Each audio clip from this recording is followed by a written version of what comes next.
Hey guys, another edition of Off the Top Rope here on the Off the Mic Sports Network. So Brian Alvarez, who I don't necessarily see very much eye to eye with all the time, but occasionally he can give you some good analysis, a good observations. He's been in the business, he's covered the business for a long time, but he made an interesting observation on a show over on Wrestling Observer, and he basically said AEW, since they got into, the wrestling sphere 5 years ago, you cannot name really one star that they have elevated, like, that wasn't self-made.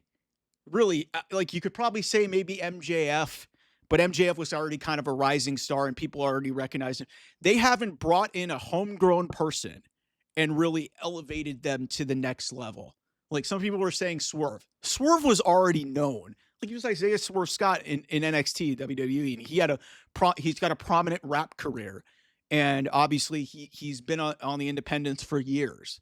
So like my whole take on this situation is like, listen, the problem that AEW has had for a long time is their constant reliance on external people to carry their company. And yeah, obviously you can consider MJF like a star because, hey, it was the ground roots start of the thing. But look at this organization. Will Ospreay, external hire. Yeah, he's been in AEW a bunch. Kenny Omega, external hire, maybe the best wrestler ever. Cody was there. He was already made. The Young Bucks have already had long careers. There's been nobody in AEW that really has come in there that wasn't a household commodity already. Toni Storm has elevated herself to a new level, but we knew who Toni Storm was. WWE just didn't know what they had. So I think one of the big problems that, and this was a huge issue with Vince McMahon's WWE, is they couldn't develop new stars and they couldn't book correctly and they couldn't give proper people wins. Because you see now what AEW's state of affairs is. Their world champion is a former WWE guy. Everybody knew who Dean Ambrose, John Moxley was. What's their world title picture look like? Adam Copeland, a WWE Hall of Famer. Mariah May, people knew who Mariah May was. She was not made by AEW. Yes, she had a great story to it, but everybody who knows wrestling or is a big wrestling geek knows that she shined in Stardom. And yeah, she's impossibly beautiful, but hey, some of the mainstream audience, but also they haven't done a great job of making us care about her, going into this title run that she's had, and she might drop the title back to Toni Storm. But Hangman Adam Page, people knew who he was in Ring of Honor. Like you could keep going down the list. And that's why Tony Khan has just had to supplement this by going to get every big name wrestler under the sun because he can't book to develop these people to get to the next level. And that is a problem when you're trying to grow your business. And that's why I think interest is genuinely down with this company because nobody seems to care, saying, hey, I'm going to go watch somebody because they were self-made and I followed their career. Like, what do we love about WWE? How they've been able to evolve, lesser names and people who we don't know.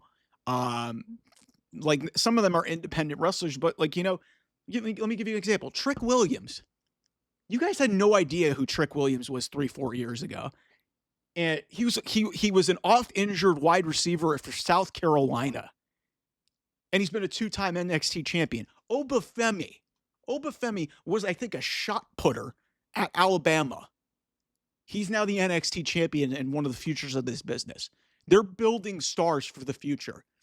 And they have interesting character gimmicks behind them. They're not just retreads, which is what Mercedes Moné is. It's a retread, lesser version. And I've talked about this extensively. It's a retread, lesser version of the Sasha Banks boss character. That's what it is.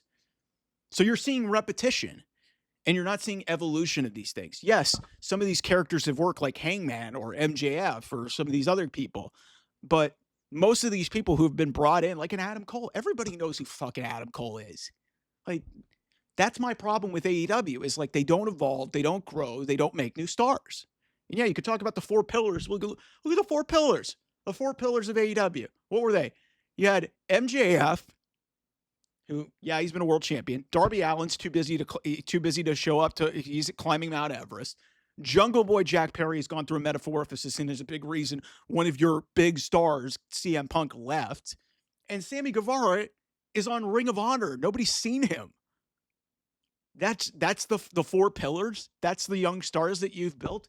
Great job. Again, my big critique with AEW is they don't do a good enough job of getting you to care about the rest of the product. They're so invested in trying to, like, win the argument and bring in these high profile, big splash hirings. And that's not always going to work. This is what WWE did for a long time. They would put Goldberg in matches, Brock Lesnar in matches, because they made the most money and they had the big splash name. Now what you're seeing more of is they're building characters and they're building stories and they're making new stars. Yes, Cody Rhodes was a star before he got there, but he was never at the level that he was here. And obviously they capitalized off of what AEW had kind of contributed to. But let's get real. Like Seth Rollins, everybody knew about him on the independent scene, but he had a gradual 10-year build. Roman Reigns is John Cena are great examples of this. John Cena was a bodybuilder actor in Los Angeles before he became a professional wrestler. Roman Reigns was a football player at Georgia Tech. And those are the two biggest stars in the industry. So think about that. And here's a great example for Jade Cargill for AEW. And they did a decent job of building her up to a certain degree, but they never capitalized on any of it.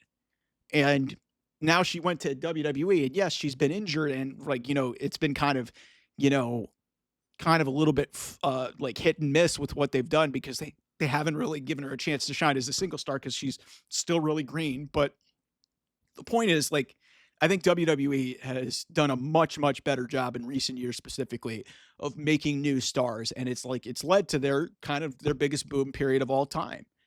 And once this NXT crop of people starts to mold themselves into a star, they're going to have a great future because they have a system that works.